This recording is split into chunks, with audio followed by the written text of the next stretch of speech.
Assalamualaikum warahmatullahi wabarakatuh. Di video kali ini saya masih akan membahas tentang filtrasi.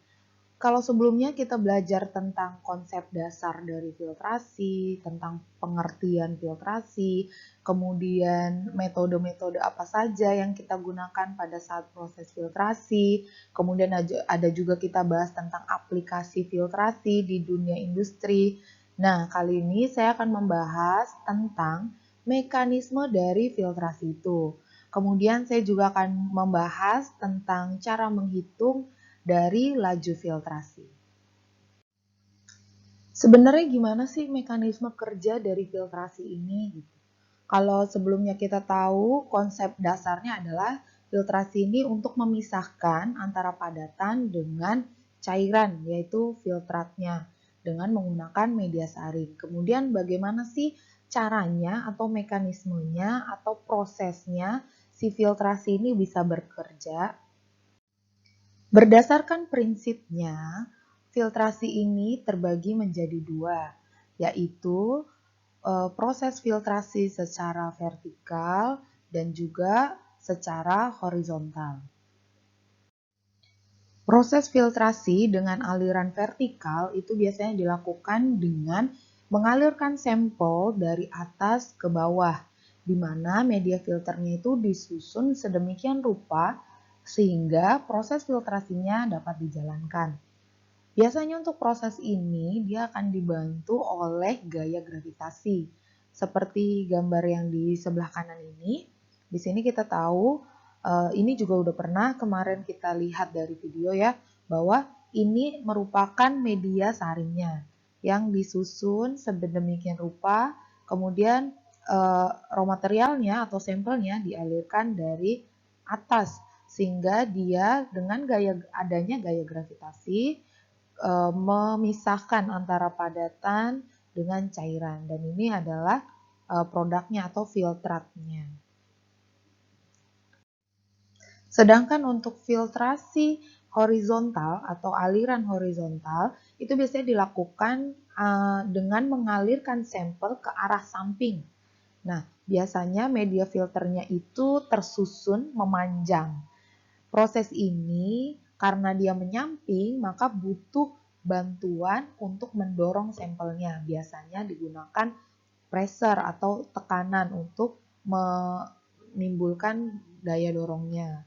Nah, ini biasanya diaplikasikan di jenis filter itu adalah plate and frame yang sering kita temui di industri oleokimia ataupun minyak sawit.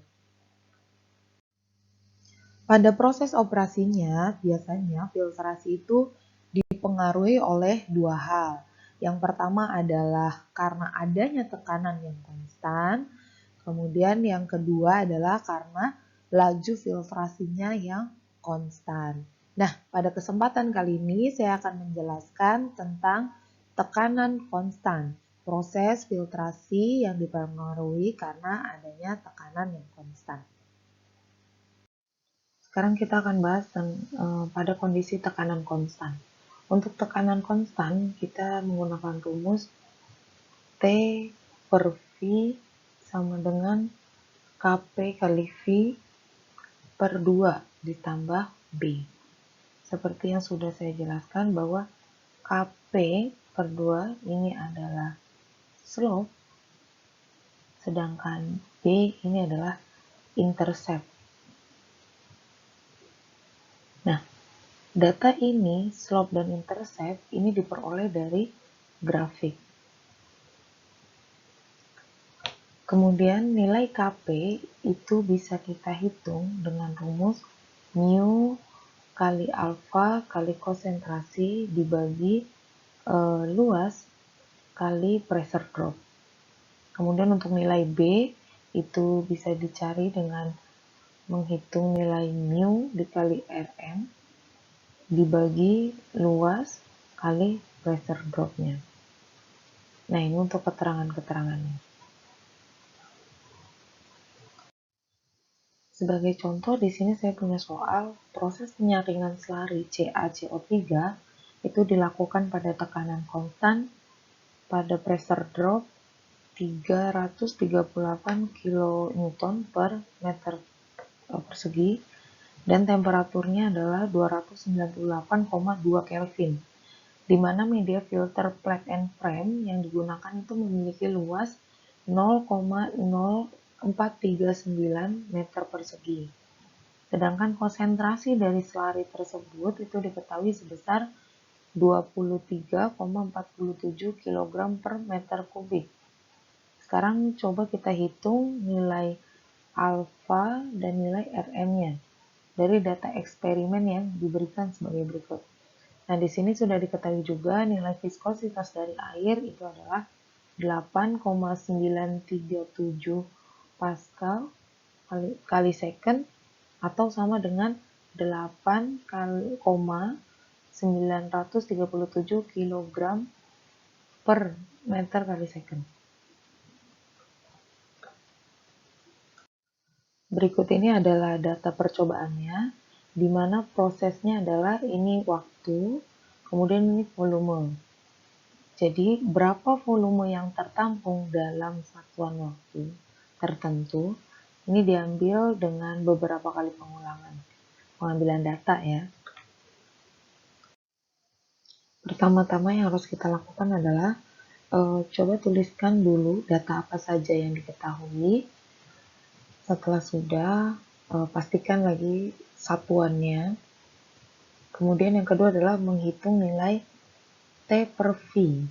Nilai T per V ini diperoleh dengan cara membagi waktu dengan volume, sehingga diperoleh hasil seperti ini. Ini ada tambahannya dikali 10 pangkat minus 3, karena di sini ada 10 pangkat minus 3. Kemudian setelah kita hitung T per V-nya, itu kita plot ke dalam grafik, di mana nilai V ini sebagai X dan T per V ini adalah sebagai Y. Nanti setelah diplot menjadi grafik, maka akan diperoleh persamaan seperti ini. Nah, persamaan ini yang akan kita dapatkan itu nanti nilai A ini adalah intercept, kemudian nilai B ini adalah slope. Nah, kita akan dapatkan itu. Oke, sekarang coba kita hitung, kita buat grafiknya untuk mendapatkan persamaan Y-nya. Oke, di sini saya coba menghitung menggunakan Excel, karena ini akan jauh lebih cepat. Ini adalah tadi hasil perkaliannya, sudah dihitung, sekarang tinggal diplot untuk menjadi grafik. Untuk plot jadi grafik, saya biasanya pakai scatters, pilih yang scatters. Kemudian plot datanya itu nilai X-nya adalah V, nilai Y-nya adalah T. T per V, T per V. Nah, ini tinggal di select aja, bisa pilih select data, kemudian kita plot data yang akan menjadi grafiknya. Oke, maka akan muncul grafik seperti ini. Kemudian untuk memunculkan persamaannya, kalian bisa klik titik, salah satu titik aja sembarang, kemudian klik kanan, pilih yang add red line. Nah, nanti dia akan muncul seperti ini.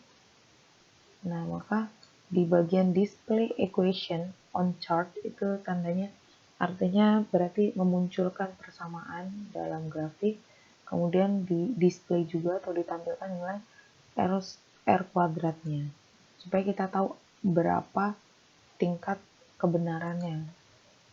Nah, di sini muncul, ini dapat nilainya adalah Y sama dengan 2 kali 885X ditambah 6,7838, dengan R squared-nya atau R kuadratnya adalah mendekati 1. Itu tandanya datanya jauh lebih baik.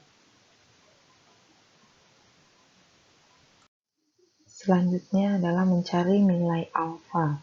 Nilai alfa ini bisa kita cari dengan rumus KP dikali mu, KP sama dengan mu dikali dengan alfa dikali dengan konsentrasi per luas kuadrat kali pressure drop. Oke, nilai Kp itu kita dapat dari slope dikali dengan 2, ya kan? Hasilnya adalah 5,768 sama dengan Mi. Mi-nya adalah 8,937 E pangkat minus 4 dikali dengan alfanya. Ini yang kita cari. Konsentrasinya itu adalah 23,47 dibagi luasnya itu adalah 0,0439 dikuadratkan kemudian dikali dengan pressure dropnya 338 kali 10 pangkat 3. Nah, dari hasil hitungan ini kita peroleh nilai alfa itu adalah 17,913 kali 10 pangkat 4 meter per kilogram.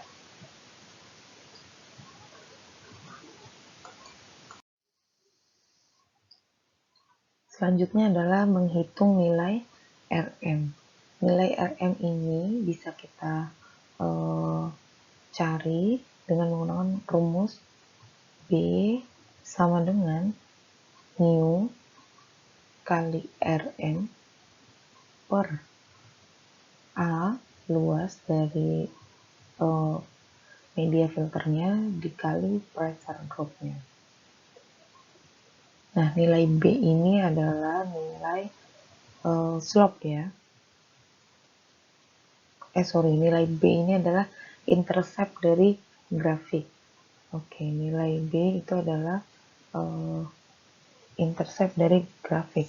Interceptnya yang tadi kita udah peroleh itu adalah 6,784. Oke, sekarang kita hitung aja mu-nya. Mu-nya itu adalah 8,937 kali 10 pangkat minus 4 kemudian dikali dengan Rm-nya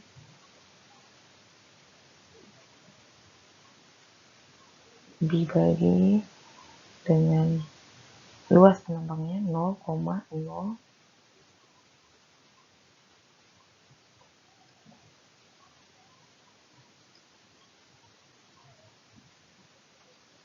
0,0439 kemudian dikali dengan pressure dropnya 338 kali 10 pangkat 3. Nah, maka kita peroleh nilai Rm-nya ini sama, pakai cara hitungnya sama. Maka kita peroleh nilai Rm-nya itu adalah 11,27 kali 10 pangkat 7 meter minus 1.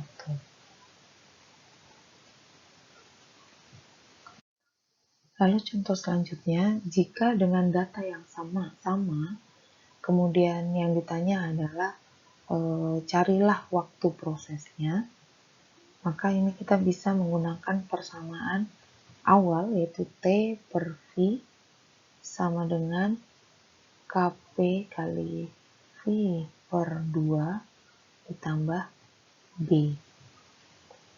Nah, maka kita harus sederhanakan dulu persamaannya. T sama dengan V ini kita kalikan ke ruas kanan ya. Jadinya Kp dikali V kuadrat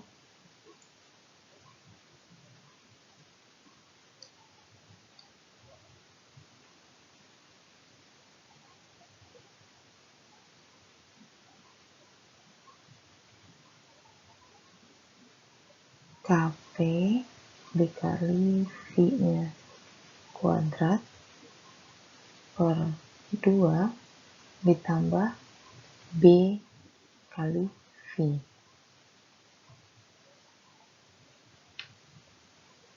Nah, maka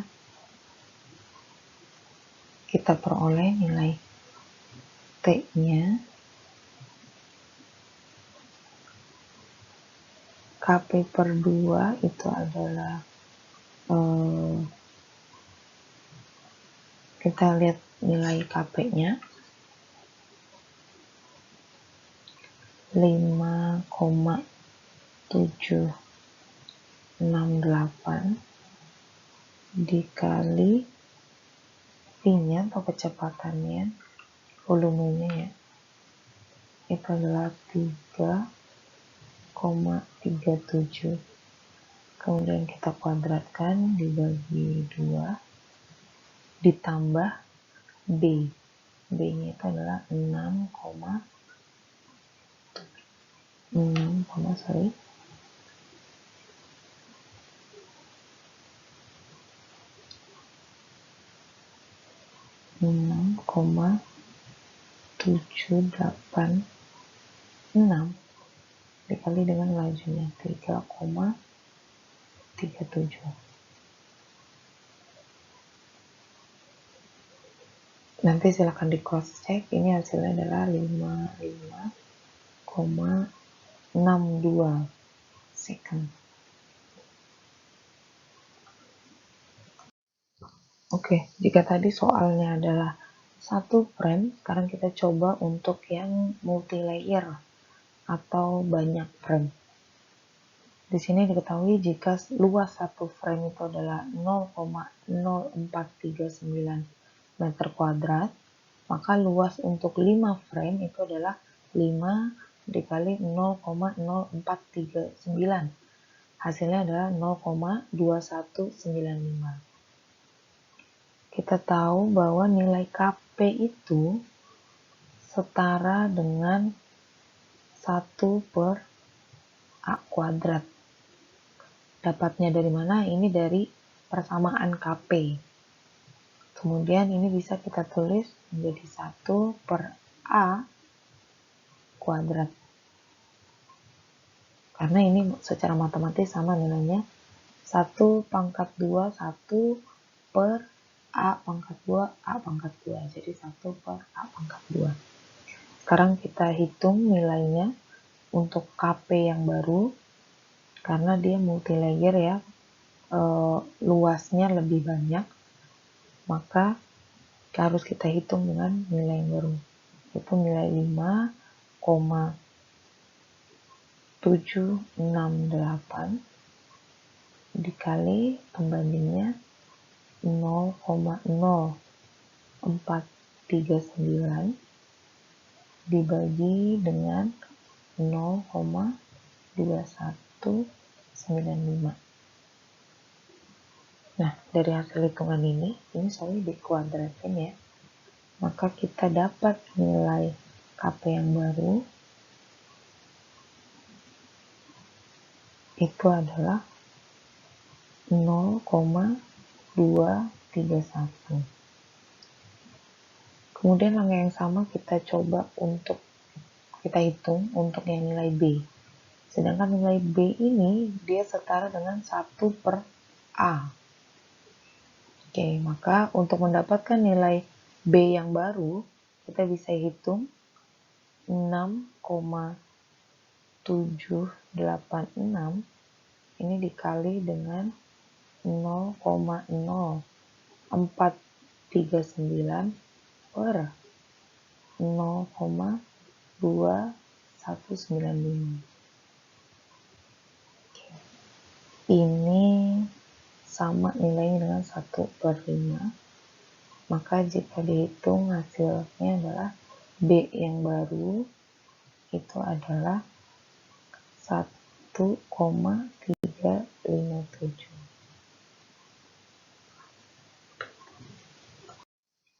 Dari hasil hitungan yang baru, maka kita bisa mencari nilai waktu operasinya, yaitu dengan rumus T per V. Ini KP-nya saya coba bedakan.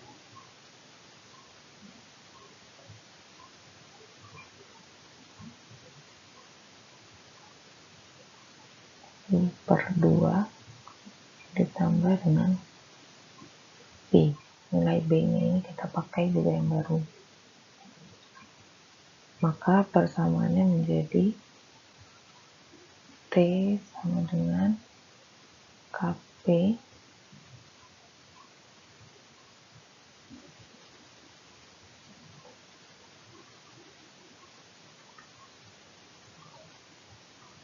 I-nya menjadi kuadrat dibagi 2 ditambah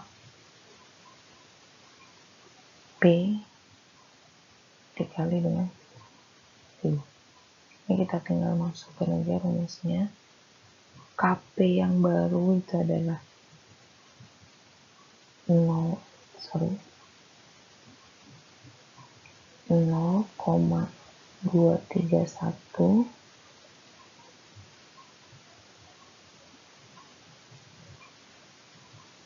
nilai V-nya adalah 3,37 kuadrat dibagi 2 ditambah nilai B yang baru adalah 1,357